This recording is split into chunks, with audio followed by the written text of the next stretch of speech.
जब भी हम लोग हाइड्रोडायनेमिक्स या हाइड्रोस्टैटिक्स पढ़ते हैं तो उसमें बहुत बड़ा सिद्धांत, बहुत महत्वपूर्ण सिद्धांत है, इसका नाम है बर्नौली का प्रमेय। तो बर्नौली का प्रमेय का आज हम लोग डेरिवेशन करेंगे, लेकिन उसके पहले हम लोग जो कल पढ़े थे उसको सरसरी निगाह से एक बार देख लिया जाए। तो हम लोगों ने पढ़ा था कि जो बर्नौली का प्रमेय है वो किसके लिए लागू होता है, तो आदर्श द्रव के लिए। किसके लिए? आदर्श द्रव के लिए ये लागू होता है। आदर्श द्रव के दो विशिष्ट गुण होते हैं। आदर्श द्रव क्या होता है?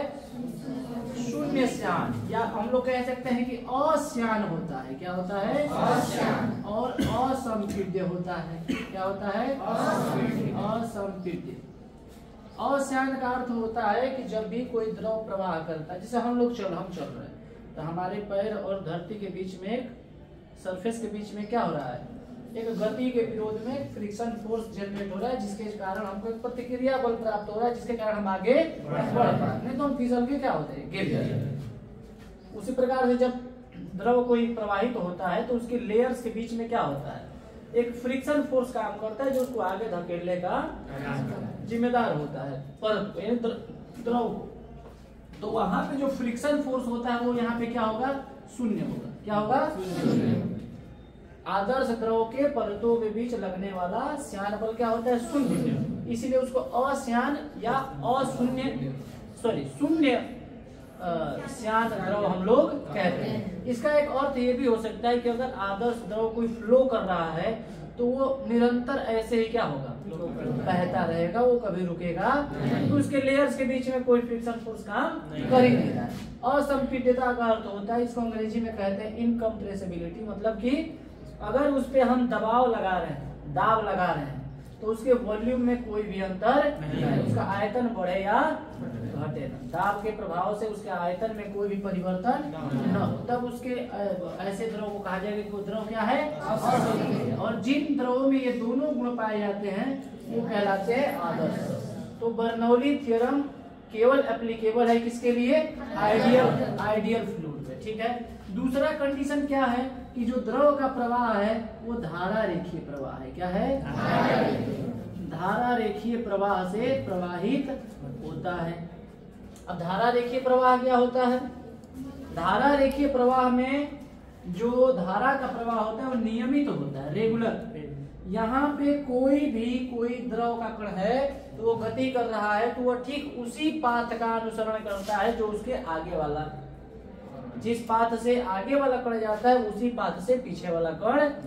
इसमें कोई भी धारा रेखा एक दूसरे को काटती नहीं है, क्योंकि जहां दो धारा रेखाएं एक दूसरे को काटेंगी वहां पे वेग के दो दिशा प्राप्त होंगे, जो कि संभव नहीं है। किसी एक बिंदु से गुजरने वाले जितने भी कण होंगे, किसी निश्चित पॉइंट से गुजरने वाले जितने भी कण हैं, उस पॉइंट पे आके उनका वेग और वेग का दिशा क्या हो जाएगा? फिक्स, नियत हो जाएगा, समान हो जाएगा। कहने का मतलब है यहाँ से बहुत सारे कण आ रहे होंगे, लेकिन जो भी कण यहाँ से गुजरेगा उसका वेग हमेशा फिक्स और उसकी दिशा हमेशा नियत होगी। तो बर्नौली थ्योरम उन्हीं पे लागू होगा जो आदर्श द्रव हो, और वो द्रव कैसा प्रवाहित हो रहा है? धारा रेखीय। वो विक्षुब्ध प्रवाह यानी टर्बुलेंट फ्लो के लिए लागू नहीं होता है। ठीक है। तीसरी चीज, बर्नौली थ्योरम का सिद्धांत जो होता है बच्चों, वो बताता क्या है? तो ये बताता है कि जो भी द्रव प्रवाहित हो रहा है उसकी जो कुल ऊर्जा होती है, कुल ऊर्जा मतलब समझ रहे हैं क्या? दाब ऊर्जा, गतिज ऊर्जा और स्थितिज ऊर्जा, तीनों का योग सदैव नियत होता है। धारा रेखीय प्रवाह के बीच में कोई भी दूसरा बाईपास नली नहीं होना चाहिए। एक नली में धारा रेखीय प्रवाह हो रहा है, बीच में कहीं से कोई सिंक नहीं है, कोई सोर्स नहीं है। सोर्स सिंक मतलब ऐसा नहीं है कि ये नली धारा रेखीय प्रवाह प्रवाहित हो रहा है, हम यहाँ पर देख रहे हैं, बीच में एक और पाइप है, यहाँ से क्या हो रहा है? एक दूसरा द्रव आ रहा है, चाहे यहाँ से एक दूसरा द्रव जा रहा है। ऐसा नहीं होना चाहिए। एकदम एक समान नली है, एक ही नली है, उसमें धारा रेखीय प्रवाह हो रहा है, तो उसके किन्हीं भी दो बिंदुओं पर देखा जाएगा तो उसका दाब ऊर्जा, स्थितिज ऊर्जा, तो स्थितिज ऊर्जा गतिज ऊर्जा ना कहो, एकांक आयतन की स्थितिज ऊर्जा। ठीक है, जैसे कि हम लोग देखें तो दाब ऊर्जा को हम लोगों ने देखा था, दाब ऊर्जा बटा में आयतन, ठीक है, प्लस गतिज ऊर्जा बटा में आयतन प्लस स्थितिज ऊर्जा बटा में आयतन। इन तीनों का योग क्या होगा? सदैव कांस्टेंट, नियत होगा। अब दाब ऊर्जा को हम लोगों ने कल देखा था कि दाब ऊर्जा किसके द्वारा किसके बराबर होता है?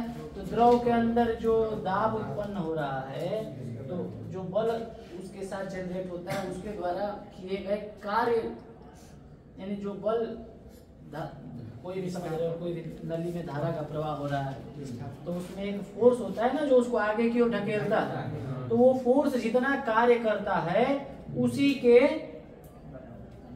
बराबर होता है उस द्रव का दाब। तो हम लोगों ने पाया था कि ये हुआ था P इंटू, ये आयतन हमने कर दिया P।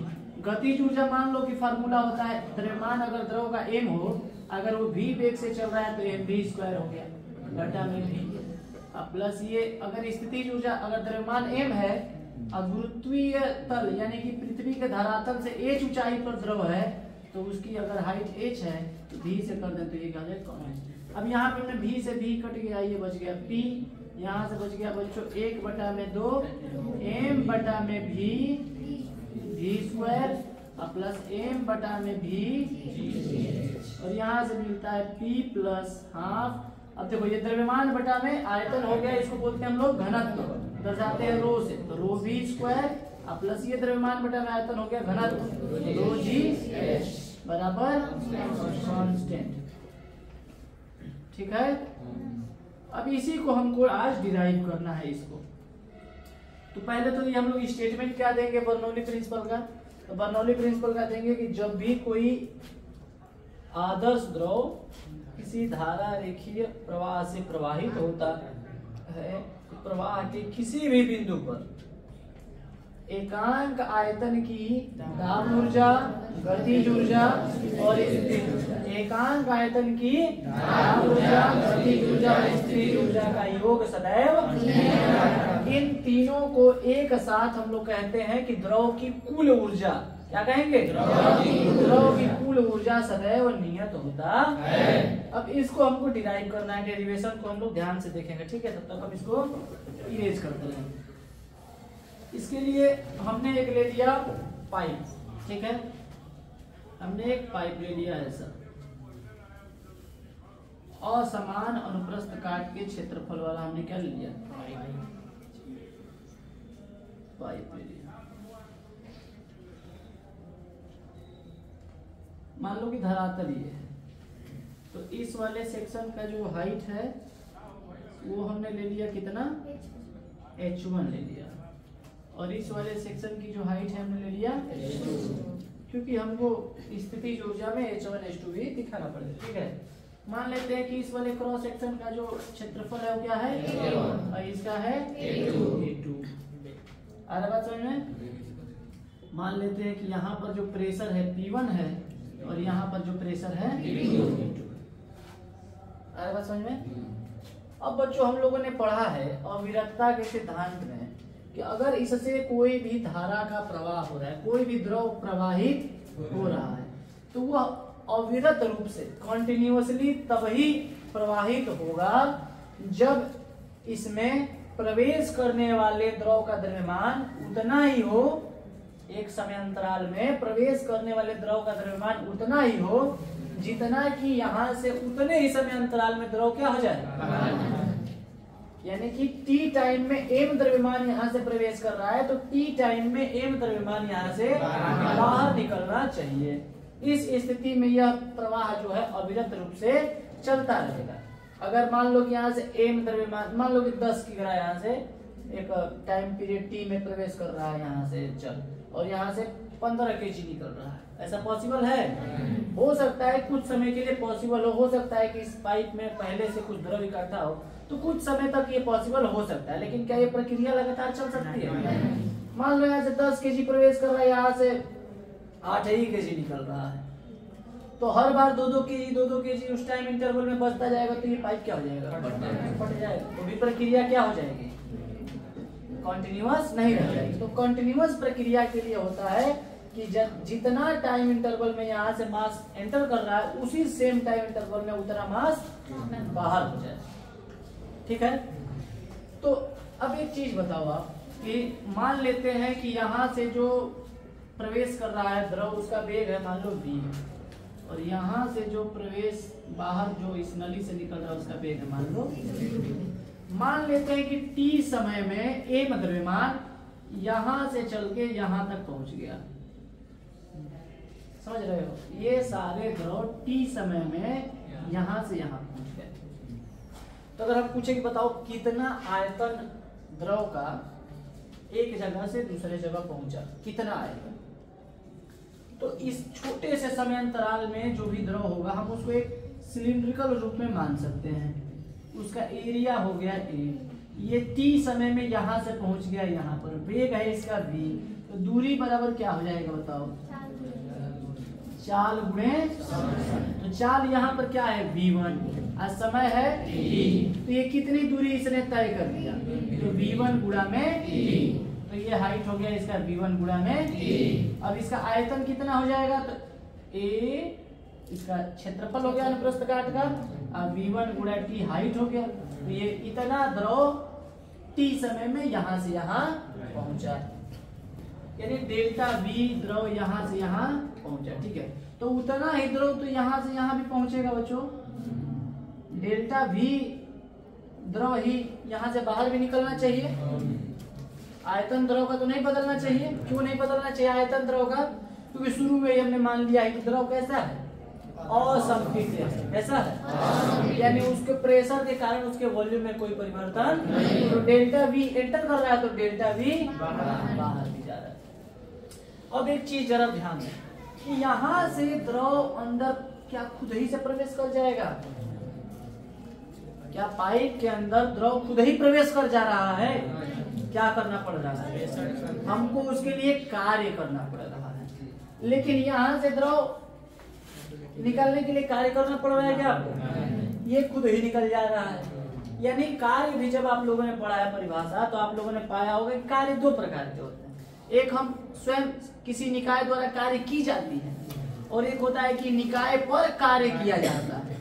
तो बताओ कि यहाँ पर निकाय द्वारा कार्य किया जा रहा है कि निकाय पर कार्य किया जा रहा है, वेरी गुड, यहाँ पे निकाय पर कार्य किया जा रहा है और यहाँ पर निकाय द्वारा कार्य किया जा रहा है। तो मान लो कि यहाँ पर किया गया कार्य है, इसको प्रवेश कराने में किया गया कार्य है W1 और यहाँ पर निकालने में किया गया कार्य है W2। तो मान लो, एक समझने के लिए हम आपको बता रहे हैं कि मान लो कि हमने इस जल को प्रवेश कराने के लिए 20 जूल कार्य किया मान लो, और यहाँ से निकालने में इसको मान लो कि 10 जूल का ही कार्य करना पड़ा सिस्टम को, तो कितना इसके पास एनर्जी रह गया, 10 जूल की एनर्जी रह गई। अब वही 10 जूल इसकी क्या हो जाएगी, पोटेंशियल एनर्जी बढ़ा रही है या पोटेंशियल एनर्जी में चेंज कर रहा है या काइनेटिक एनर्जी में चेंज कर रहा है। बात समझ पा रहे हो क्या कह रहे हैं, क्या कह रहे हैं कि जितना हमने कार्य किया इसको प्रवेश कराने में और जितना कार्य इस सिस्टम ने किया उस द्रव को बाहर निकालने में, इन दोनों में डिफरेंस है।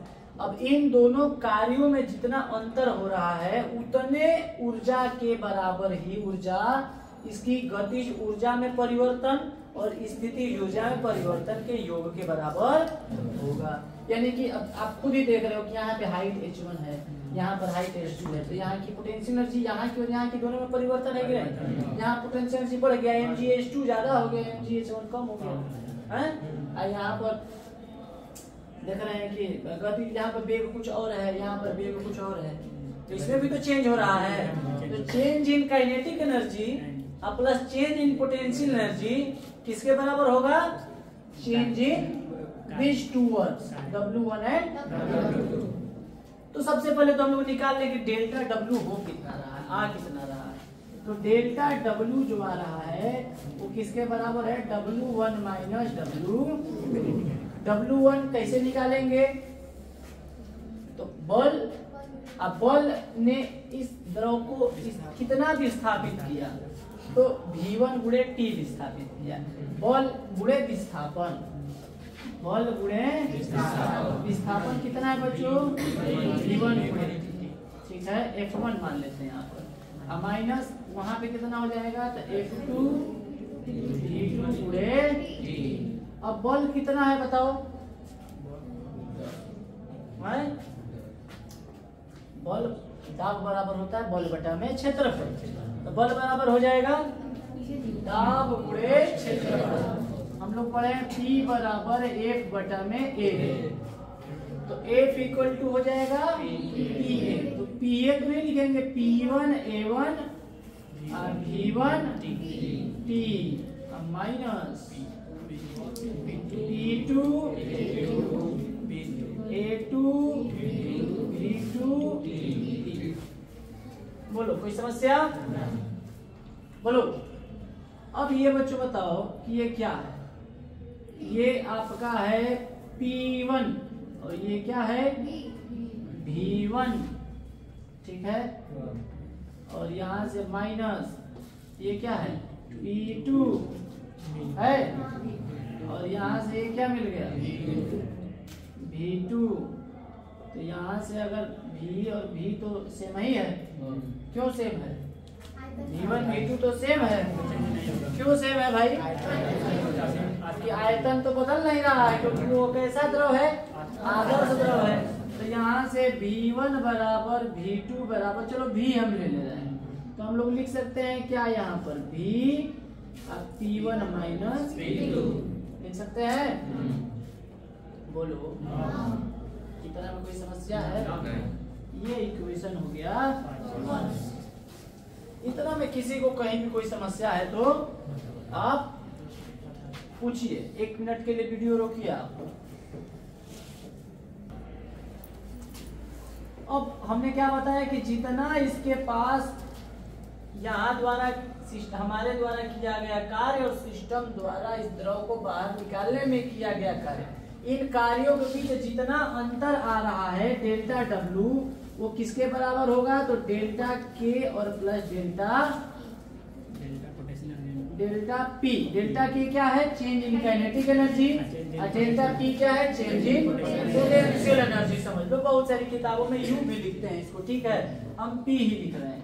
अब इसको बच्चों अगर हम लिख दें कि डेल्टा W बराबर क्या हो जाएगा, तो बताओ।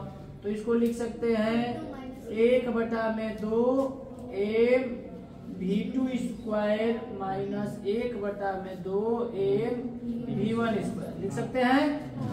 बोलो। अब प्लस इसको क्या लिख सकते हैं?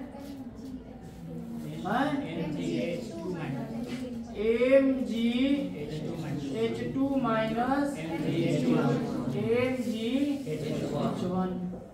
कोई समस्या? इसको यहाँ से समीकरण 1 से इसका मान अगर हम रख दे तो लिख सकते हैं V अब P1 माइनस P2। यहाँ से हो जाएगा बच्चों 1/2 M V2 square minus 1/2 M V1 square plus MgH2 minus MgH1। इस वाले V को उठा के हम हर तरफ क्या कर दें? भागा दे दें। तो P1 minus P2 is equal to क्या हो जाएगा बताओ? 1/2 M/V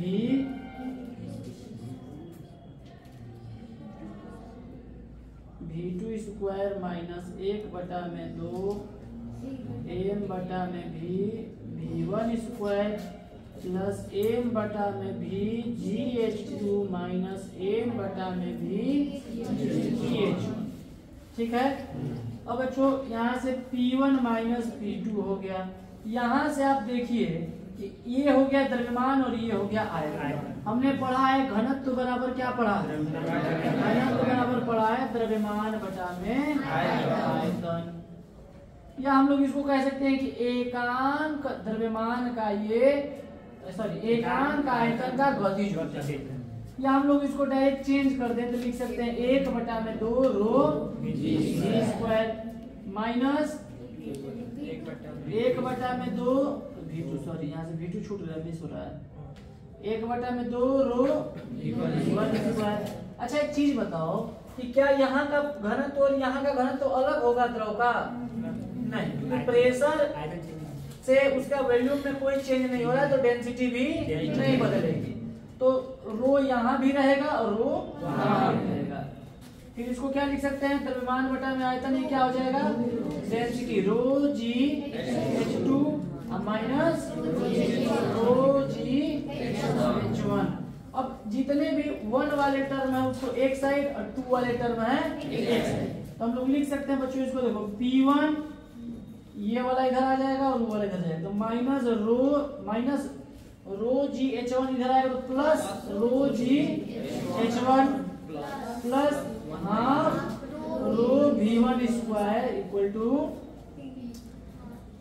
P2 देखो माइनस में है, इधर जाएगा तो प्लस में, P2 प्लस रो जी H2 और प्लस हाफ रो V2 स्क्वायर।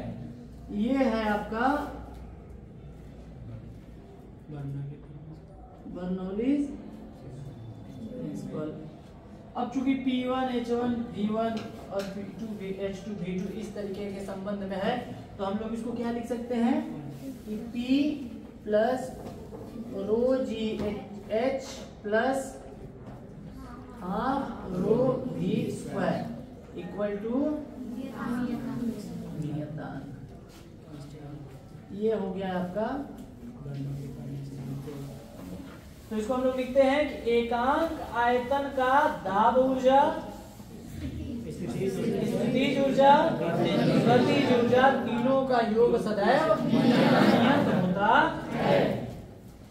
अब इस बात को हम लोग प्रैक्टिकल लाइफ में भी आसानी से इसको हम लोग समझ सकते हैं। जैसे कि पेपर वाला कल एग्जाम्पल हमने दिया था कि 2 पेपर रख के अगर हम फूंक मारते हैं तो दोनों पेपर क्या होंगे? पास आएंगे, न कि दोनों जाएंगे। ले जरा उसको अभी बता ही दे, पेपर है आपके पास 2, तुरंत निकालो तुरंत। अब यहाँ पे आप देखिए कि 2 पेपर ले लिया हमने, ठीक है, थोड़ा बड़ा कर दे। अब यहाँ पे 2 पेपर ले लिया तो दोनों की हाइट जो हो गई बच्चों, यहाँ से हवा प्रवेश करेगा और यहाँ से निकलेगा, तो दोनों की हाइट जमीन से तो सेम हो गई। तो यहाँ पर रो जी एच यानी पोटेंशियल एनर्जी बहुत ज्यादा यहाँ पे मैटर नहीं करने वाला है, केवल यहाँ पे प्रेशर और kinetic energy of unit volume, एकांक आयतन की जो गतिज ऊर्जा वो यहाँ पे मैटर करेगी। तो यहाँ पे जब हम फूंक मार रहे हैं तो क्या देखने को मिल रहा है? ये दोनों पास में आ रहे हैं। अब फूंक मारने से क्या हो रहा है? बीच के जो फ्लूइड यानी जो एयर पार्टिकल्स है उनकी एनर्जी बढ़ रही है, क्योंकि स्पीड बढ़ गया। स्पीड बढ़ जाने से इसकी काइनेटिक एनर्जी बढ़ गई, काइनेटिक एनर्जी बढ़ जाने से हाफ रो वी स्क्वायर बढ़ गया। तो जब ये बढ़ जाएगा बच्चों तो उसको कंपनसेट करने के लिए इस वाले को कम होना पड़ेगा, क्योंकि इसमें तो चेंज कुछ हो नहीं रहा है। तो अब यहाँ से क्या हो रहा है कि इसके बीच का काइनेटिक एनर्जी बढ़ गया तो अंदर का प्रेशर कम हो गया। अब अंदर का प्रेशर कम हो गया तो बाहर का इधर का प्रेशर ज्यादा, इधर का प्रेशर ज्यादा, दोनों क्या हो गए? प्रेशर कम होने से एक दूसरे के पास आ गए। तो यहाँ से बर्नौलीज प्रिंसिपल हम लोग से समझ सकते हैं कि क्यों ऐसा हो रहा है। दूसरा, छोटे पे आप लोग मेला वाला में देखे होंगे, ऐसा खरीदते तो पहले खिलौना मिलता था, मुंह में लेके ऊपर एक नेट लगा होता था कटोरी की तरह, उसमें छोटा सा बॉल होता था, ऐसे फूंकते थे तो बस ऊपर गिरता था लेकिन इधर उधर कहीं नहीं जाता था, वो हमेशा बास्केट में जाके वो बॉल, वो इसी प्रिंसिपल पे काम कर रहा है। ठीक है, आप क्या ले लीजिए, घर पे जाके ये एक्सपेरिमेंट कीजिएगा और आप लोग देखिएगा, आप बहुत अचंभे होंगे। एक इस तरीके का कीप लीजिएगा, ठीक है, और इस तरीके का कीप, समझ रहे हो ना, जैसे कुप्पी टाइप होता है, इसमें एक छोटा सा बॉल भर देना, इतना बॉल है यहाँ पे भरा है, ठीक है, और इसको नीचे से ऐसे पकड़ के ले जाना, इसे फूंकते हुए खूब तेजी से फूंकते फूंकते फूंकते पूरे उसको घुमा देना। आप देखोगे कि ये बॉल आपका नीचे नहीं गिरेगा, उसी में चिपका रहेगा। ठीक है, इसको घर पे जाके आप लोग इस एक्सपेरिमेंट को कीजिएगा, फिर आपको समझ में आएगा कि कैसे काम करता है। तब हम लोग फिर पढ़ेंगे कि एरोप्लेन में उड़ने में मैग्नेस इफेक्ट, गेंद को टर्न होने में, स्विंग कराने में क्रिकेटर्स किस प्रकार से इस प्रिंसिपल का इस्तेमाल करते हैं, सारी चीजें हम लोग अगले क्लास में देखेंगे। बंद। अब इसको उतार